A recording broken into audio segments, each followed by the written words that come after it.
Welcome. It is the Real Talk with BRG, and this is where we have all those beautiful conversations. This is where we bring all the guests you want to hear their stories. We bring them right here on the show. And today we're talking about something very pivotal. But you know that I don't do this alone. Let us quickly see how Ifoma is doing before I tell them what we're talking about. How are you, Ifoma? How's it going? I'm fine, thank you. You're good? Yes, You look really nice. Thank you very much. Gassed up for the conversation? I am. Okay. Amazing. Nice one. So today we're talking about partnership. And we know that in everything in life, not just real estate, you need to have a good partnership. They said one broom cannot do it. It needs to be a lot of brooms, a bunch of brooms. And there's a saying that two heads is definitely better than one. Today we're going to be speaking to two amazing men that have redefined real estate. They have changed the perception people had about young people getting into real estate. Two friends, two brothers. They've become family, and they co-founded Dukiya Investment, one of the best people in real estate. Ladies and gentlemen, boys and girls, let's welcome Mr. Bayo Lawal and Mr. Lukman Shobowale, but they prefer to be called by their first name. So let's welcome Mr. Bayo and Mr. Lukman. Welcome. Thank you for How's it having me. going? So nice to have you. Thank you for making it here. Thank you so much for having me. You know, but I've been reading about your story, and it's just beautiful to see two young men, two vibrant young men, doing business together. But before we even go into that, I want you to tell me, first of all, where did you guys meet? And when you met, what was the first impression?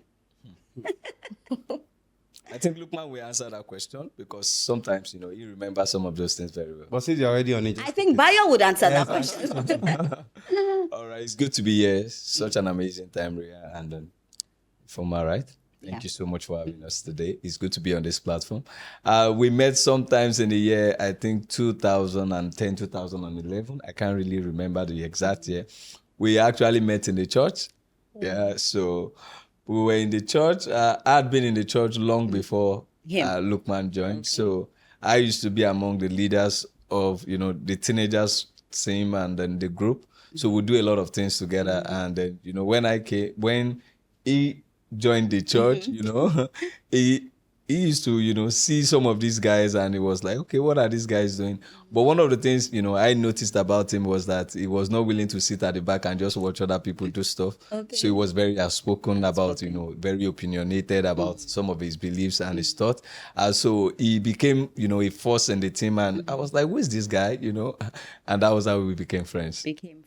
And tell me, for you, what was it like for you? I want to hear your own side of the story. So for me, I come from a background where, before that time, I wasn't really a church goer.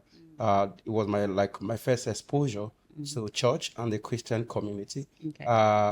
So at that time, I was extremely passionate about Jesus because this is just somebody I just met. Praise Jesus. And then I found myself in this church. Okay. So I'd studied the Bible, from pages to pages. Then I saw these teenagers. I saw them doing one or few things. Well, quite impressive, but I could support what they are doing and further inspire them. And that was how I came into the team. But what I noticed was how myself and Bayo met was quite, dramatic because then he was just looking at it that it's like somebody who has always been there, like a teenagers leader, and then somebody else came into the room and lit up the entire room. So it was more like, that competitive. Who is this one? Who is this one? Yeah. Because he didn't say that, but that's actually how it came off, Okay. So eventually, if you cannot beat them, you join them. So he saw that I can't beat this boy. Like this one. Let me join him. Let me just join him. That was how we actually became so close. We didn't start on a good foot, but eventually we became so close to the point that then in our teenagers church, when myself and Bayo are not going for some of the programs, especially within programs, they will not release their female daughters because they believe that we're like guardians to them, some sort. Amazing. So like if Bayo and Lukman is going, then like another angle.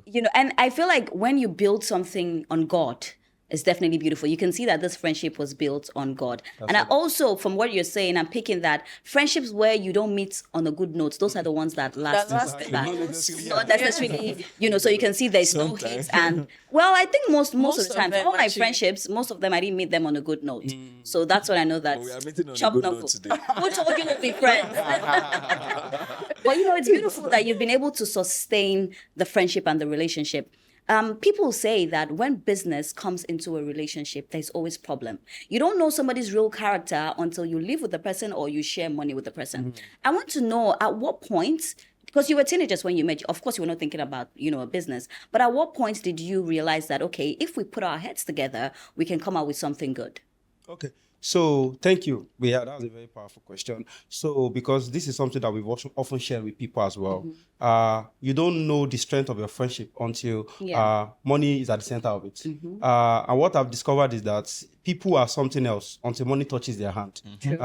Money reveals people. Reveals their identity. Yeah. There's a Yoruba saying that, I'll put it in English, that when people don't have money, it is other people's behavior that they reflect. Yeah. So for me and Bayo, I mean, this friendship has spanned across a decade, and that's to show that, I mean, a decade is not small. Of course I not. mean, that's a lot. So when we met, we've done a lot together. I lost my parents when I was quite early. So beyond sharing a business with me now, Bayo has shared a lot with me. Shared his family, shared his mom, shared. So, and I remember when I left school, I told my grandparents that the minute I'm done with university, I'm not going to come back to the house in a bit to take responsibility for my own life. Okay. So when I left and I told them I'm leaving to the real world indeed was Bayo's house. I went to Bayo's house and I told them this is now going to be my new home. And whatever you are doing, please, I also want to make my contribution. If you are buying food, I'm adding to the food store. Because although I could not afford rent then, so that was my excuse to just say, let me go there. But whatever it is that they were doing, I was going to contribute. Unlike when I'm in my house, and my grandparents are still treating me like their son or like their little baby. So what I discovered is that in all of those stages of metamorphosis, we've gotten to blend and know ourselves more. That's why the first time you asked about, is it my brother, my partner, I said, is all of that in one. Yeah. So it's beyond, and I mean, let's look at money now. So I think when I was in school, Bayo came from a fairly, stable family. Bayo's looking at you like, what do you mean fairly? We're rich. No. Even that statement, we wouldn't want to take it. Many times he say that he came from a poor background, which is not so. Bayo, no, they lie. Sometimes we just like to give those things to inspire people because when I share my background story, people can cry, to be honest. You look like somebody that has suffered, I've actually. suffered.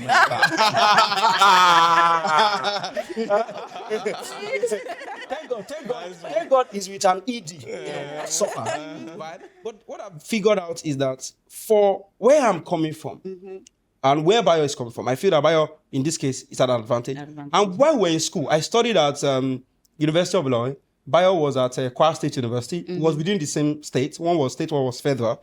Then, 2000 was a lot. So there are times that Bayo will travel all the way because his school is in Malete. Travel all the way from Malete to Ilorin just to give me 2,000. Wow. So for someone like that, trust me. So doing business with him it wasn't a question of do you trust him? Of course, trust is not an overnight thing, it's over time. And with our exposure, our experience, that has been handled. And to the glory of God, we've done transactions in billions. There are times people are paying money to our company and we've paid everybody except ourselves. And we just look at ourselves that, bro, we didn't even talk about how much is going to come to us. That means to a way, God has helped us to also manage money in a way that is healthy. So I don't think Bayo is somebody that money has entered the relationship. And I believe that bigger money will see enter the relationship. In fact, I'm looking for the money that will want to make us look at ourselves in the eyes. But let me say something. With everything you're saying, we also know that when it comes to women, apart from money, women can. So before we even talk about Dukiya, we're definitely going to go into the company they have co-founded together. But I also want to talk about their friendship because now we're in eras where friendships don't last. You're friends with somebody today, tomorrow you're not friends with the person. So I also want this program to be something that you look at these two amazing men and see how they have built a friendship for a decade. Let's talk about women. You seem like you share everything. I don't want to believe that you guys used to share women before. Or something like that happened. Bayo knows a lot. He's a pastor. Let's talk about women. He knows a lot about women. All right. Did you guys ever fight for women? He knows a lot about women. So the way it is that we, there are things that we're not so exposed to. Because growing up, we were church boys. So our exposures were very, very limited. We were not exposed to some things. Okay. So for example, it was at the University of Lawrence. I was in Kwasu. Okay. It was two Have you guys ever fought about women? No. We've not even except when they were fighting me to marry somebody. Okay, who was that? Don't worry. What do you mean, don't worry? This is the real talk with BRG. It's story for another day. So there was a lady that liked him that I used to know or I know very well and has contributed immensely, to some of these achievements. Yeah. But he didn't see her as somebody you could marry. You saw her as somebody you could marry? No. Okay. The lady came and, and was talking to us, as friends. We're trying to encourage our brother that, look, man, what's happening? Yeah. We're telling me to. We're look at that to side. consider. And that's the only time. That's the only time. Okay, but when you got married as well, did anything shake in the friendship? Because you know how women can be jealous. So for now, I feel like your wife might even say the relationship with Bayo is too close now. Did that ever happen at any point? So I'll say part of it and it will conclude because, so that we can share both perspective and people can really understand what is going on. So before we got married, we already had, we are like brothers. I see him more than I see my wife. Like I spend more time with him than the one I spend at home. Literally. Yeah. So let me explain what I mean. Yeah. For example, we walk almost every time and we talk almost every time. We're always talking about something. We're always gisting about something. There's always something coming up. So before we got married, we already said that, this is the line. For example, there is nothing about our business that is revealed to our wives. Yeah, it's a law. We don't talk about business at all. It's Okay. nothing like that. If you want to talk about business, you come to the office or you call or we just go out and talk about it. Okay. But there's nothing, we are not sharing anything about the business. They don't know anything about the business. The only thing they know about the business is the location. Okay, money. Okay. Yeah, and money. So, okay, for money, I won't say they know anything No, about like the money you are giving them. Yes, that's Yeah, all. Okay. Because, we want to limit the exposure. I also want to limit the narratives and every other thing that is happening within the business. Because the only thing I can control is what I tell you, but I can't control how you interpret High it. five, high five, high five. Take high five from this spiritual high five. Conclude on that for me. All right, so one thing, like one of our mentors told us that if you are fighting with your friend, be careful not to tell your wife. Because when you settle the fight with your friend, your wife is still fighting your friend. True. So for us, this partnership is codified. We have a partnership document. So it's not just two friends. Even though we are friends, everything is written white and black. So there are roles and responsibilities and benefits. What you are entitled to, what I'm entitled to. So there's no miscommunication here. It's clear, even though we are friends, right? Yeah. The other thing is that for our partners, marriage is in our life is important because we are family men. But this is our business, is our livelihood. And you want to be careful to understand that you don't allow, contrary interest. For instance, our wives are not extremely close and we are fine. We love it. Because by the time they are close, what do they begin to talk about? And then we're also careful to manage expectations. Imagine somebody likes a car. A partner likes a particular kind of car. The other partner has a particular. You want to be sure that there's no comparison. See what your friend is doing. I don't know what I'm saying. And then competition So, yeah, starts. competition setting. So trust me, we are happy that they are not that close. We are also deliberate to ensure that they are not extremely close. See, if I would tell you guys something, I think these are the two most smartest men I've had conversations with. Thank you. Because what is the reality? A lot of people will not come out and say this, but this is the reality. And I feel like managing that well has gotten people to where you are today. And the bond you have. And he very said something. powerful. He said, they are happy that the both of them are not friends. Because you know how women are. It's deliberate. Women, we women. Nothing they will not talk about. It's nothing. And be honest with me, that's how we keep it. And also, it also boils down to our operations, our businesses. Like Bayo said, it's their husband's business. It's not like they don't have a sense of belonging. Yeah. Of course, my wife is my wife. I can't change that. Yeah. That's the only woman that I married. But the thing is this, right? Is that we've seen instances where people are so empowered, they've empowered their partner in a way that is not necessary, that the partner can go to the office and probably instruct staff on what to do. Trust me. Which My is wife- not supposed to be my, so. my wife cannot do that. And even influence decision. And even influential. She doesn't even get to that. I don't even get to. If I'm talking on the phone on something that is private, I don't talk about my staff in front of my wife. Because I've spoken about the stuff I've moved on. My wife sees the person like, hey, this girl, or this man. Or maybe he comes and say, what, don't serve my husband with that kind of cup. Or don't, no. We don't do that. You need to So learn. when they are coming to my office, they are guests. Yeah. And I can count the number of times they've been in there. And I'm not saying that this is the standard. Yeah. If you love, there are husband and wife running businesses Yeah. together. That's And That's people different. can manage Yeah, it people can better. manage it better. But for us, for But now. for us, that's our modus operandi. And so far, It's been extremely amazing. good. Will you people adopt me as your little sister? I said that. Is that all right? But let's talk about Dukiya right now. The business you co-founded together. It's doing really well. We can count your achievements. Two young men. How has it been like? How's the challenges been like since you started? And did you ever get to a point where you guys felt like, the challenges are too much. Let's give up. How has it been like building this company? To be fair, it's tough. It's tough. I don't even want to mince words and say it's smooth and beautiful stuff. But trust me, God has always been at the center. There are times where we almost run crazy. And myself and Bayo, we just, we have a place where we just run to and go and probably dance. Where is that? Camp. Okay. So it's a prayer camp, okay. rhythm camp. So we'll go there, we'll talk to God, we'll pray. Anything that is bigger than us to handle, we commit it to God's hand. God. And sometimes we also call mentors to seek counsel, to seek help. We are locked. Directions. There was an instance where we have a big issue. It was somebody who came through for us, right? There was instances where, you're navigating, staffing. Okay, this is how I'm going to do it. And there are times that all we needed to do is join a coaching platform, a mentorship class, go for a course, just to be there. And beyond that, we also have, personality. We are different personalities. And to be fair, right, this is an amazing guy, extremely amazing guy. Very perfect man. He's human too, but he's a very... I tell people that one of the reasons why I work with Bayo is that he compliments me in the thing that I don't have. Very detailed. Trust me, I'm not as detailed as you can imagine. Very detailed. Pay attention to all the details. He's good with operation. He remembers almost everything. Yeah. Sometimes, if you ask me to come here again, I may not be able to find my way here. But he would be able. He would be able to. Take him anywhere. This guy is just like that. So I tell people that I don't know what I would do without a Bayo. Right? But that is not the key. The key point is there was a time, despite all that I've said about him, that we look at ourselves in the eyes and I was like, bro, I don't think you have sense.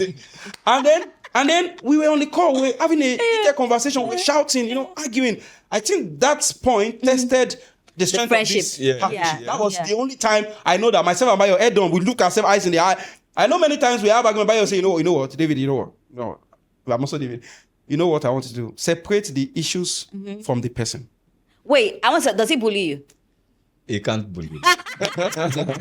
I'm not that. So a lot of people think that I'm calm, but I'm You're not. like a snake. I'm not a snake. I'm not as calm as many people will perceive that I am. When it gets to the job, I'm not calm. Okay. I go head on. So, Lukman is an amazing person. He's a sales force. Okay. He can sell anything. He can sell sand to the beach, even fire to air. You can imagine. He can sell anything. And it's spontaneous. He comes up with idea and it's like, we have to do it now. While I'm still trying, because I'm a process kind of person, okay, can we? He wants us to do it now. And sometimes we get a lot of results, from those things. This person, I like the person, let's hire the person. While I'm still thinking, okay, I would like to check some things. Okay, we get the person on board and we get the result. But, as a friend, and as a partner, we've had issues. We've had things we've got to look into each other's eyes and be like, I don't like what you're doing. And the good part about it is that when we're talking, we try as much as possible to separate issues from the person. Oh, okay. I always like to explain this to my staff. I don't really talk about it outside, but I try as much as possible to tell people always separate issue from a person. Lukman is my friend. If Lukman has done something, maybe he did something I don't like. What I don't like is what he did.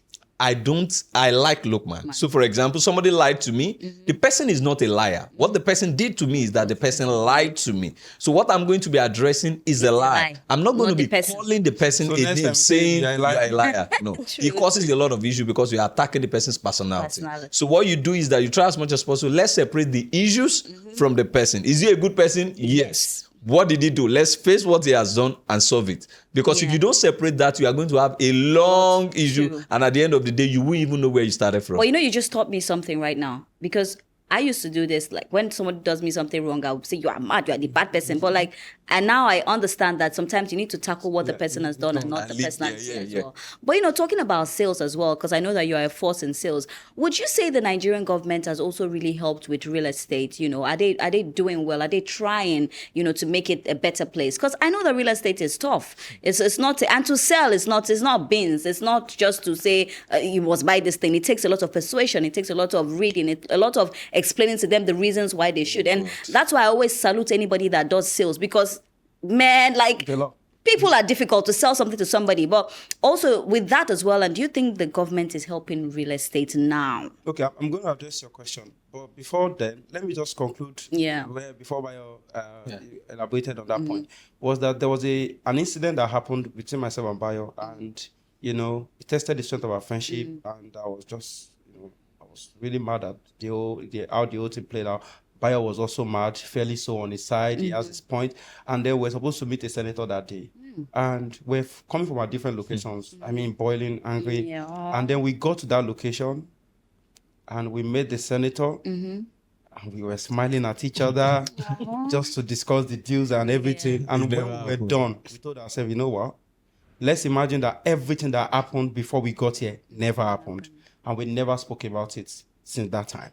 So I noticed that sometimes it is not that you will not have issues. It is how do you come about resolving those issues. On the question that you asked me, is that real estate is such an important industry as that now, about 3 months ago, there is a new report that real estate now contributes as the third most contributing industry to the economy. That's big. And beyond all of that, it's also good that we know that as a country, we have about 28 million housing deficit. World Bank has projected that to solve that, we will need 28 trillion naira. It means that no single developer can do that. All that government then needed to do was encourage an ambience, an environment that promotes people to build.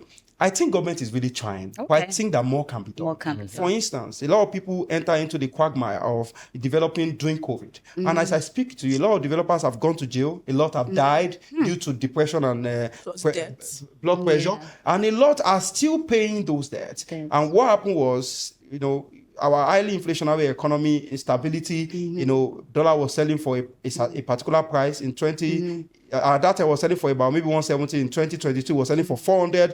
In 2023, was about 700. Now it's going for 1,500. Let's be honest with ourselves. If you have a project that you have gotten a short-term fund, let's say that maybe you wanted to build at when cement was selling for about 3,000. And along the line, cement is currently selling for about 10,000, right? How do you then break even? How do you deliver, let alone making profit? So my only charge is that government is trying, really. But government needs to ensure that they put, more regulations that encourage, developers that also stabilizes the market. It's good that inflation is rebasing as I speak to you right now. It's about 24.5% from the 34 it was. So it's good.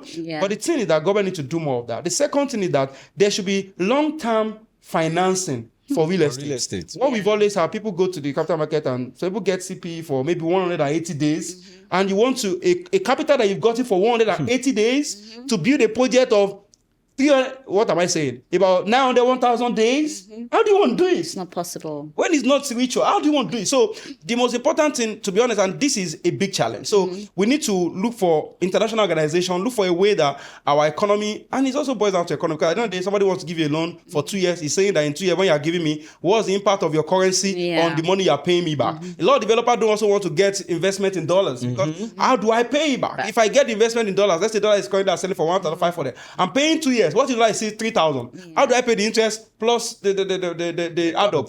The other thing is that, our system, and I have a book where I explain all of this, is that, the land, titling process. This is the only country where unfairly, right? You want to buy land that belongs to you, the land that you want to develop, the land that you want to cultivate, whatever it is that you want to do with it, it's not as easy for you to have access to that land. Because of the Land Use Act, it's really stringent. It puts so much power in the state governor that, honestly, the governor can decide that likes you, approves you, can decide that it doesn't. And we have an amazing governor in a place like Lagos. Exactly. But what happens when we don't have an amazing governor? What happens when we don't have people who really want to do the right thing? So it's to strengthen institutions and not individuals. Because what we've had is individuals are extremely powerful than institutions in Nigeria. So it's easier for one person to entirely, change the face of an industry just by the pen. So it's important that we facilitate all of those processes. Let the land acquisition process, land titling processes. You buy a land you want to develop before, in fact, you want to even sell it. Before you title, you have to go, even if you want to build a house, there are at least 17 regulatory authorities that need to give you one approval or the other. Government can streamline this process. To be honest, governance does not have to be rocket science. It can be simpler. We see what people do in advanced countries. Then finally, access to financing for invest or people that want to buy. This is the only country. There was a particular country where I have privilege to, do business and all that. And because I've been there for a while, these guys told me on my platform that on my bank app that I can now access a loan for about $110,000. And I was telling my partner that since I was born in this country, I'll be 31 in May. Yeah. Nobody has ever called me to come and collect that kind of loan. It's the only flash loan that they flash on my app.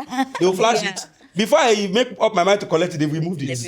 And they will not tell me that it's a flash loan. I didn't collect on time. The other people waiting. Now, imagine that this is a country where, buying a house is such, well, across the world, owning something is good, but buying it here is such a big deal because you need to use all the money you have. You need to get all the funds to buy. What happened to access to mortgage?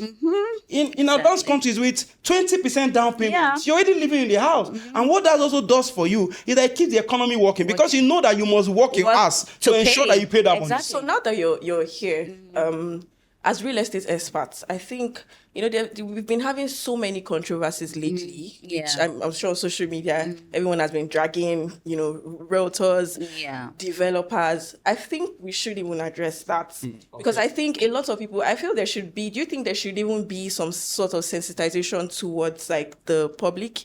A lot of people don't understand how the real estate market works. And that's why we've been having so many controversies about the real estate pricing. People are complaining about certain locations, certain areas. Right. So what do you think? I think we should address that. All right. So for that, it's a very sensitive question. I will try to attempt the question. But the first thing I want to say is that what is the cost of the land? True. When you're buying a piece of real estate, it is not the cement, the iron, and the sand that we are talking about here. First, we are talking about what is the cost of purchasing that particular piece of property. I mean the landed property, where that piece of property is sitting. That is one. Two, what is the cost of developing that particular piece of real estate? In Nigeria currently, we are buying iron. I don't know. Sometimes we buy 1,080 naira, 1,200, 1,000. That is 100. I mean, 1.2, 1.1 million naira for a ton of iron. Now, it then simply means that if you are going to calculate that over a period of time for when you are building, that is one. Number two, you want to calculate, okay, what is the cost of cement? When we started doing our project, the one we're currently on, we started buying cement at 3,500. As of today, we are buying cement for 10,000 naira. Now, look at the difference between 3,500 and 10,000 naira. If we sold the first unit at 50 million naira, now the person who will buy the current unit we are selling will be buying at the rate of maybe 150 million naira minimum. Why? Because what is the difference between 3,500 and 10,000 naira? It's about when you look at that price, it then simply means that the prices that we are talking about, the determinant of these prices in the market, there are forces that determines the price. Now, number one, we look at the inflation, we look at the government policy. For example, before now in Lagos, getting approval wasn't that very difficult. But now, government is taking everybody back and it's saying that, before you get approval, you have to make sure that your land documentation is intact, which is means that you have to go back. It's good. You have to go back and perfect your land documentation. Number two, it means that you have to get your building approval. And do you know how much people are paying to get building approval? Don't forget, it's not just building approval you're getting. You are going to be getting professionals that you are going to be paying to help you get some of those documentation as a developer. As a developer, you are not an engineer. As a developer, you are not an architect. You are not a quantity surveyor. As a developer, you are not many things. And many of these things, you have to pay professional fees for it. So all of these professional fees are also part of the cost of the piece of real estate that we're talking about. And just to add to what you were saying, I saw the conversations on social media and I felt like they were just one-sided. We all know that what the economy is saying. So you can't still be thinking that you can buy a house like how you would have bought it 3 years ago or 4 years ago. So when I even saw the conversations, I'm like, it's not even being fair to these people. It's not being fair to the salespeople, to the people that are selling. Because even Indomie, how much was Indomie before? How much is Indomie now? Another point. So, what we need to do as a country is, because cost of material is relatively the same. Labor can be cheaper, depends on location. But we need to urbanize the rural areas. Because we've had everyone trying to come to Lagos. For crying out loud. Lagos is an epicenter of commerce. It's the commercial nerve of this country. And we have places like that across the world, like Sao Paulo in Brazil, like New York City in the United States. Like Joburg and Cape Town. Like Johannesburg and Cape Town in South Africa. Properties in those locations cannot, and Lagos has the highest population in Nigeria, the lowest land mass. Right? It means that even they are reclaiming water these days. It means that a piece of land in Lagos is as valuable as gold. And like what Bayo has rightly pointed out, is the fact that those people who are making those clarion calls, trust me, they are activists. maybe they are not properly informed. And I that's agree. what this I sought agree. to expunge here. Because truly, when I was younger, trust me, if I've seen somebody, there was a time, if I've seen somebody drive a car and they say it's 200 million, I'm like, where did you get the money? He probably stole it. Yeah. I cannot fathom how somebody will have 200 million to buy. What they don't know is that those who are coming to Lagos, to be honest, everybody who is successful from every state wants to have a piece of Lagos. Yeah. True. Investors from across the world, the Lebanese, the Americans, the Russians, everybody wants a piece of Lagos. Because this is the commercial center. And as demand rises, so we Rise. So what happened is then, what government needs to do is like what happened in the 1970s, in the era of Latif Jakonde. Government need to invest more in low-cost housing. And to be honest, housing should be accessible. It should be a fundamental right. It should be what an average Nigerian. And that's why I said what they are saying is indeed a clarion call and is valid. The only thing is that such plea and agitation should be directed to the government. Let's change right. Because developers are business people trying to create an enabling environment, and they will only sell what they buy. Yes. So if I'm buying somebody, I know they called because Redan, I'm an escort of Redan, and we've been looking for a consolidated attempt to give some form of response without necessarily attacking or not understanding their point. Honestly, I do understand their point because when I was going. Let's be honest ourselves. How many young person in this country can afford to buy a 2-bedroom for 150? Why are we talking about buying? How about renting? Renting. Rent is almost ridiculous. 6 million. I think a lot can rent, but not in Lagos. No, not in Lagos. Because right now, like if you look at the rental market, like It's a lot. For you to be able to afford like, a 2-bedroom apartment in Aja now. Do you know where the problem is? The problem is that this analysis and this comparison is a very, how would I put it now? It's a very, very shallow comparative analysis. The reason is that Lagos is being used as the case study. Have we talked about real estate in Ogun State? Have you seen rent in Have we Kwara? talked about real estate in Kwara? In Kwara, you can get it for 700. Have we talked about 1.2 real million. estate in Ibadan? Have we talked about real estate in Osun, Ekiti, Ondo? They will literally be begging with house. We are not talking about real estate in the context of Nigeria as a whole. We're just We are focusing picking on Lagos as a case study. And when you pick Lagos as a case study, we are talking about the 1% of the 1%. And the locations also that we are talking about in Lagos is the 1% of the 1%. We are talking about Ikoyi, we are talking about Lekki, we are talking about Victoria Island, we are talking about Banana Island. It then simply means that we are only comparing the elite location in Lagos to some of the suburb in the United States, to some of the suburb in other states. Should you want to do a very, very robust analysis, then you should go to states like Kwara, where the cost of land is relatively cheap or affordable. You should go to states like Osun. You should go to states like Nasarawa. You should go to Akwa Ibom, Ebonyi. You should go to states like Yobe, Benue, and begin to compare the price of real estate. The only thing in real estate that's almost relatively the same in this context of this country is materials. Whether you are building in Kwara, in Lagos, in Ogun. What will determine the difference is transportation. Logistics. Yes. When you talk about cement, in most of the states, they are almost relatively the same. When you talk about sharp sand, they are relatively the same. When you talk about, iron, they are relatively the same. The only thing that is different is the cost of the land. Let me balance it. So, to be fair, Riyadh and Lisbeth, I'll say Lisbeth. we need to let our audience know that there are actually developers that engage in sharp practices. Yeah. There are people who want to make, it's like you're selling a business.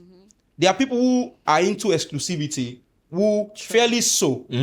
They have the market for what they are selling. Trust me, I might be selling a shoe for 10,000. And we have said, I'm selling my own for 20,000. Because the kind of people will see, it's demand and supply. They will buy. It's not a crime.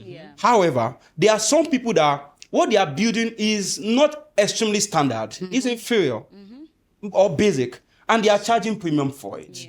Well, I think that call becomes important for people like that to actually sit tight and do the right thing. And I think that's where the Real Estate Developer Association of Nigeria also comes in to sensitize members. It's good to make profit, but don't make it extremely ridiculous. And that's one thing that I think that we are doing as a body, as well, and sensitizing our members and ensuring that our members do the right thing. And I believe that many of our members are doing all of that, and we are not victim of all of this situation. Of maybe the cost of building is maybe 60 million, and you're selling for 400 million. It doesn't make sense. Amazing. But before we're getting ready to wrap up, I just want to ask you, what's the future of Dukiya? All right. So the future of Dukiya is a very, very broad one, because there is so much that we are looking at. Currently, we are in about 5 continents. We have projects and some of our real estate assets in some other part of the world. And so for us, we are spreading our tentacles and we are trying as much as possible to increase what we do. Majorly, we want to provide housing solution, but looking at the context of Nigeria and Lagos as a whole, because a lot of developers limit themselves to Lagos, whereas Lagos is not just the only state in Nigeria. We understand that when you look at the metrics and you calculate your cost, you will know that the major state that can really give you the return that you want is really Lagos. And, that's why everybody is playing within the context of Lagos. However, for us, we are also, spreading our tentacles into other states in Nigeria. And one of the things we are trying to do is to make sure that, we democratize, the ownership of real estate. We want to make sure that everybody who is earning in Nigeria can own a piece of real estate. We understand that not everybody can afford real estate as we speak currently, but we feel that everybody who is working and is doing a bit of what they know how to do should be able to afford a piece of real estate. You might not be able to pay at once, but over time, you should be able to pay, even if it's just purchasing a piece of land somewhere, keeping it and using it for land banking. And sometimes in the future, you can flip the land or do a joint venture with somebody who builds on it. You own a part of it and, the person also owns a part of it. But for us, we are looking,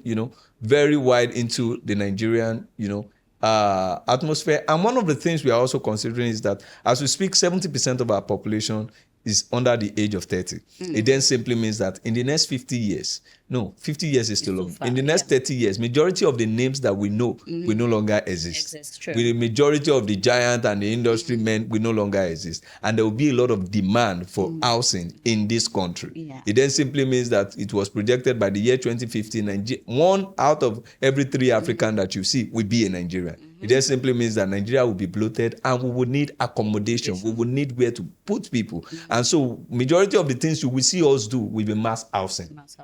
Because we need to, be able to mitigate some of these challenges that are coming. We cannot continue to do all of the 1 unit, the 2 unit, the terraces. We will not begin to see a lot of that in the nearest future. Majority of what we'll be seeing in the nearest future will be apartments, units and blocks of apartments, whereby you are seeing maybe 18 stories. Vertical homes, where you can have a lot of, condos, a lot of 1-bedroom apartment, 2-bedroom apartment, 3-bedroom apartment that can accommodate a lot of people and also make the means of ownership of real estate very easy. One of the things we are also trying to do, because for us it's not just selling piece of property, because we also understand the factor of building intellectual capacity to sell these properties. And that's why we create platforms, to empower and enable people understand the rudiments of real estate. Because if we have a lot of people who are enlightened about, real estate, it will be easier for us, for number one, for people to, buy into real estate. Number two, for people to develop real estate. And with this enlightenment, it will also pull a lot of young people into the industry. The reason why we have all of these conversations, this argument that we are having today is because a lot of people are not so knowledgeable about real estate. Majority of the people that are talking on Instagram never bought iron. They don't know the cost of iron. They don't know the cost of cement. They don't even know the process of building. When you know all of these things, and you also understand the time value of money, because 10 naira yesterday in Nigeria is no longer 10 naira today. So when you understand the time value of money, you will understand the real meaning of real estate. So for us, we are trying as much as possible to broaden our horizon, help a lot of people, and also democratize the means of ownership. Amazing. As we wrap up, because today we're speaking about, the power of collaboration, the power of having 2 people or 3 people come together. And BRG was formed by 3 amazing men as well. And we've seen how they've been able to carry it, the 3 musketeers, which I like to call them. We've seen how they've been able to carry it to where it has gotten to today. And today we're seeing another 2 powerful men again. So I just want you to look into your camera and just speak about the power of, I didn't say with a big smile. Go ahead. The power of collaboration. So partnership is good. It was the Bible that said, iron sharpeneth iron. so a friend the countenance of his brother. Yeah. We need to understand that collaboration is sweet. Nobody knew that coffee was sweet until sugar was introduced. And as if that was not enough, they still gave milk a chance. Yeah. And it make it creamier. So whatever it is that you are doing, if you have somebody who could complement it or even make it better, why not? And I would say that it is better to own a 1% of an elephant than 100% of a rat.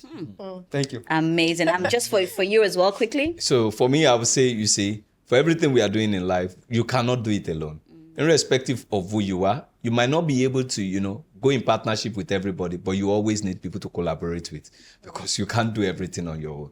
And have it at the back of your mind that for anything to get big, to get very strong, and to go far, you need people. You need. And weird, on the future of Dukiya Investment, I believe that what Bayo said cannot completely, exemplify the future that God has in plans for us. Because one of my mentors said that the future is everything we have, we can become, but have not become. The future is everything we can do, but have not done. The future then is not ahead of us, it's inside of us. It's inside. So as we discover ourselves, as we get better, then we translate those improvements into developing standard, valuable products. That at Dukiya Investment, we will reinvent comfort. We will build smiles and we lead people. I love that. For this fantastic conversation that we have had, we're definitely not going to let you go like that. I didn't want to give you guys something before, but I'm like, you guys spoke really well. I'm impressed. So I'm like, let's just give you something to tell you that, you're doing well. So we have a gift. My producer is going to come and hand it over to me. And, it's just from us here at BRG. It's because we love you so much. Ifama, do you have yours? Please, producer, can we get Ifama to get it? So what we have here, quickly, I'm just going to take you through it. We have, in Naira notes, we have 300,000 Naira. And then in foreign currency, we have about $4,000 here. And we're giving it to you today because we love and we appreciate you. Do you think you want to share with me or something? Share with charity. You have enough. Is that with charity? Okay, but I don't want you to open it. It's a surprise. Yeah, but all the money is in there. I was going to open it. But all the money is in. Oh, you can open it. Okay, you know what? You can open it. No. If I might give it to you, you can open it. You see the money? Thank you so much. Oh my God! 300,000. I'm going to clap for BRG. But this is actually very thoughtful. Thank you. Very thoughtful. Thank you. Thank you. Thank you. Let me tell you something. If there was money inside, I'll have taken it before I've given it. But amazing. That's our show for today. It's been a fantastic one. We spoke about the power of partnership, and I'm sure that if there's anything you've learned today is to know that one person cannot do it alone. You definitely need somebody, and that's why we have these conversations on the show. We don't just want you to watch the show and just tune off or watch the show and not learn something. So if there's anything you're taking away from this show is you need people. You cannot do it alone. And also the power of these two friends. You can build beautiful friendships that will last a lifetime. Thank you so much for watching. My name is Ria Abdul, and you know how I do it. We bring you the very best conversations right here on the show. Of course, I did this with the beautiful Elizabeth Ifoma right here. I'll see you all next week. That's our show. Goodbye.